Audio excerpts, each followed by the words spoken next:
Hello, my good people. Good morning, good afternoon, good evening. Happy new month. Yes. I pray for the very best for you in this month, praying that God will be with you and help you in your struggles. Amen. Now, the message is this: Okonjo na Southeast, as everybody knows that. And so, our sister Ngozi Okonjo Iwuala is now addressing some issues. They are saying that sit at home has destroyed their economy, but they don't know that the continuation or continuous detention of Nnamdi Kanu is a slap on Igbo face as a region. Is a slap because he committed no crime, just that he's asking for betterment of that particular region, Biafra. All right. So anything anybody is saying to Simon Ekpa or feeling or doing whatever body language, you're on your own. 24th of September that they say Nnamdi Kanu's case will come up in the Supreme Court again. They didn't do anything about it. 24th has come and gone. 1 year ago, he was set free. They did not let him go. So I want to tell Ndi Igbo in general, before they say whatever they want to say, that if they don't release Nnamdi Kanu, then nobody should talk about economy, because already there's no economy there. Economy of what? Let's listen to Mrs. Ngozi Okonjo Iwuala. Let's hear her out. A redynamized Southeast can give our young men and women hope and make them feel part of the changing, digitizing world. It will minimize their desire to undertake dangerous journeys in the Sahara Desert or Mediterranean Sea. But to give hope, we must grapple with and fully own our own problems, whilst looking to the many available solutions. The Southeast has so many talents and opportunities, and I think we can plan how to exploit them all to the benefit of the region and its people. On our challenges, I'm sure you expect me to mention the big gaps in infrastructure and services. Yes, that is a challenge, and we'll come to that. But I don't think it is our biggest challenge. Our biggest challenge in the Southeast is ourselves. Allow me to speak frankly. We have too often been our own worst enemies. We have allowed ourselves to be divided. We've lost focus and lost sight of our biggest assets, namely a sense of community and mutual support. We no longer have solidarity. Instead, we have fragmented as a people, and that has made us forget how to work with each other. We don't support each other. Instead, we attack and undermine each other. We're too individualistic, and individualism can be good, but not when we need to come together as one to enable us deliver. But there is a bright side to this challenge.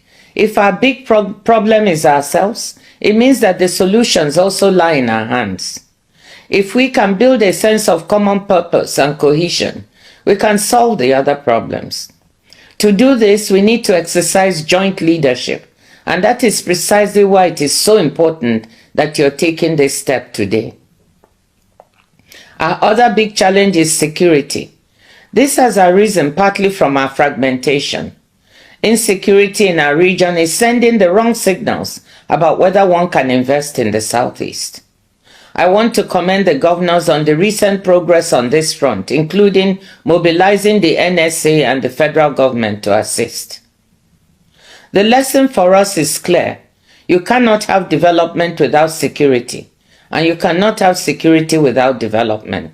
And to have both, you need good governance. Sustained growth and development are impossible amid repeated sit-at-home orders from one or the other group. To take this region forward, the security problem needs to be solved. The federal government is obviously an important player here, but there is much to be done at the state level, and that is why I commend your leadership as our governors. I hope that the relative calm returning will become the norm.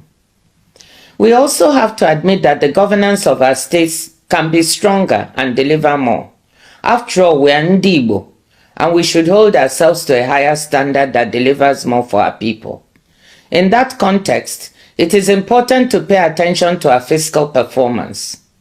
There's a very good report on the state of states by the CSO organization called Budget that ranks all 36 states in terms of various aspects of fiscal performance: dependence on FAC allocation, growth of internally generated revenue, spending on capital projects versus recurrent expenditures, level of indebtedness, etc.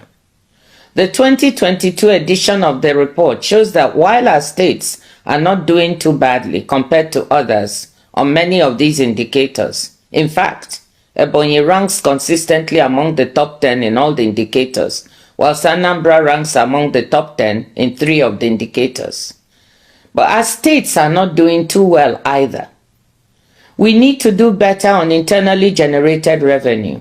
We need to keep our borrowing down and improve our capital expenditures.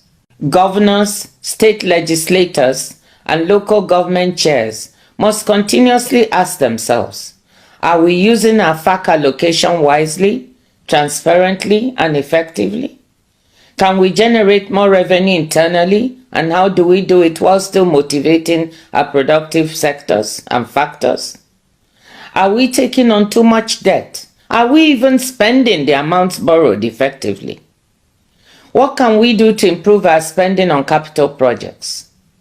Keeping these questions constantly in your mind, something I did when I was a finance minister at the federal level, helps ensure that state and local government monies are channeled in directions that truly deliver for people.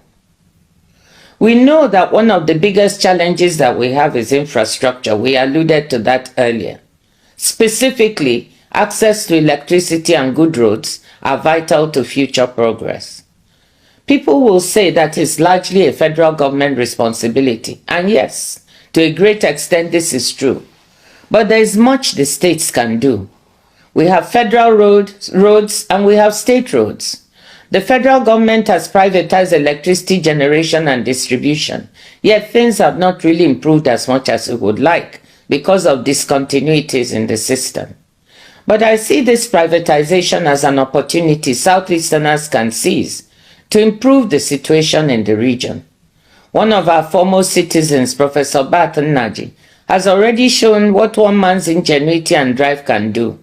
He may not have got it all right, but he has shown how we can try to solve some of our problems in the power sector. Now that the world is moving to renewables because of climate change, we also have the opportunity to move to off-grid solar solutions for our rural areas, while still looking to see how we use our gas for urban and industrial purposes. The Rockefeller Foundation in New York, together with some partners, is working on solar and battery storage solutions that can attack energy poverty in developing countries. They are looking at working in Nigeria. Can we attract them to the Southeast?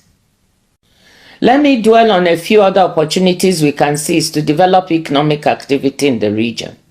Our biggest resource in the Southeast is our human resources. Ndị Igbo dị entrepreneurial. Anyị ma alụ ọlụ. Anyị ma ịzụ afịa. Some of the biggest entrepreneurs and industrialists in Nigeria are Igbos. Many micro, medium, and small enterprises that thrive in Nigeria, West Africa, and elsewhere are run by Ndị Igbo. Have you ever been to the market in Niger, Burkina Faso, Cameroon? I have. And these places are full of enterprising Ndị Igbo. Then I ask myself, why is the Southeast looking so shabby? Why is our wealth and industry, apart from Aba and Nnewi, not so visible here in the region? How can we harness this entrepreneurship even better at home?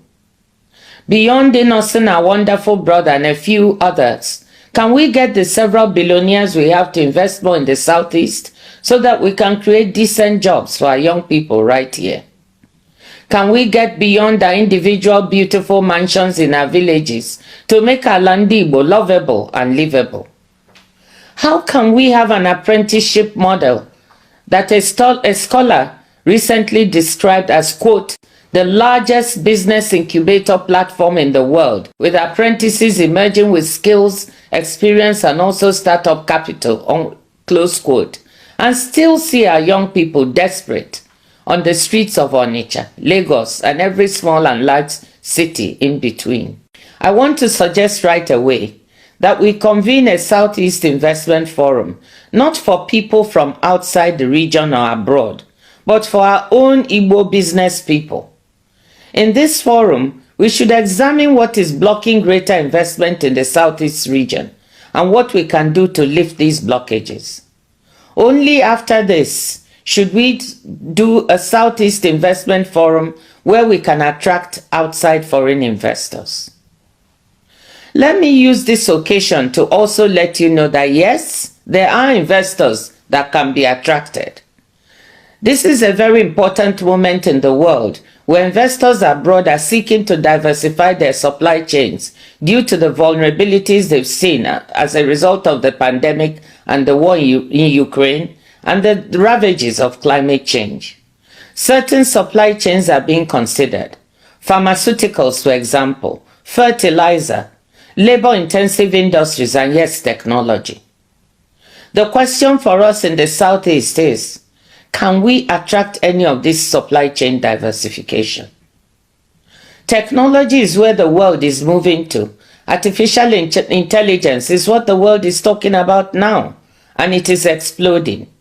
We already have so many of our young Southeasterners involved, from fintech to electric motorcycles. From where I sit at the WTO, we can see that technology and digital are critical. The fastest growing segment of trade is digital trade, especially digitally driven services trade. When I talk about digitally driven services trade, this means anything from streaming music and movie services to delivering accounting and backup medical services.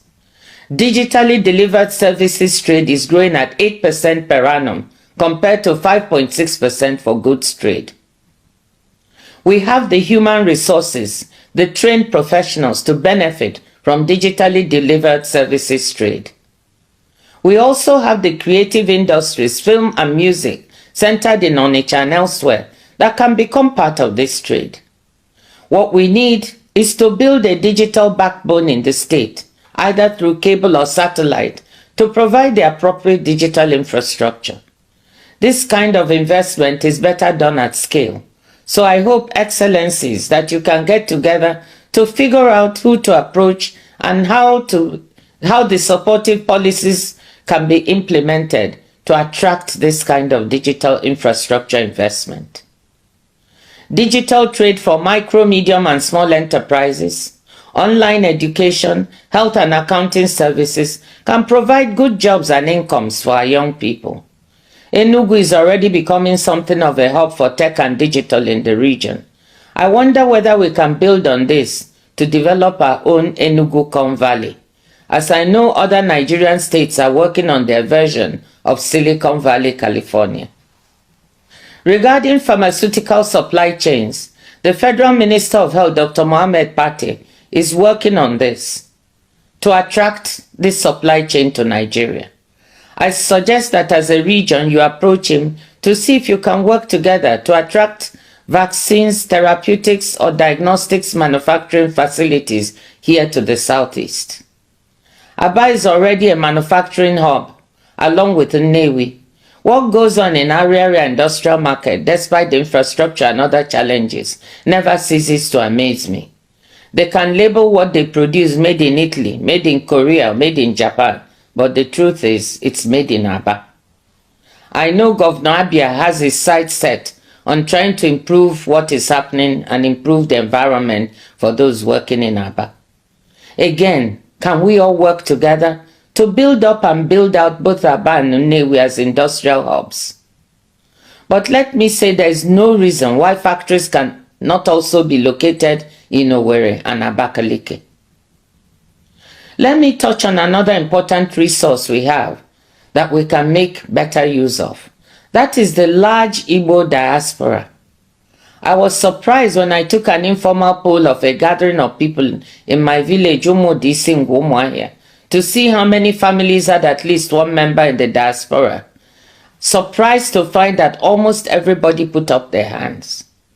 The Southeast has one of the largest diasporas in Nigeria, if not Africa. There are Igbos everywhere, from Douala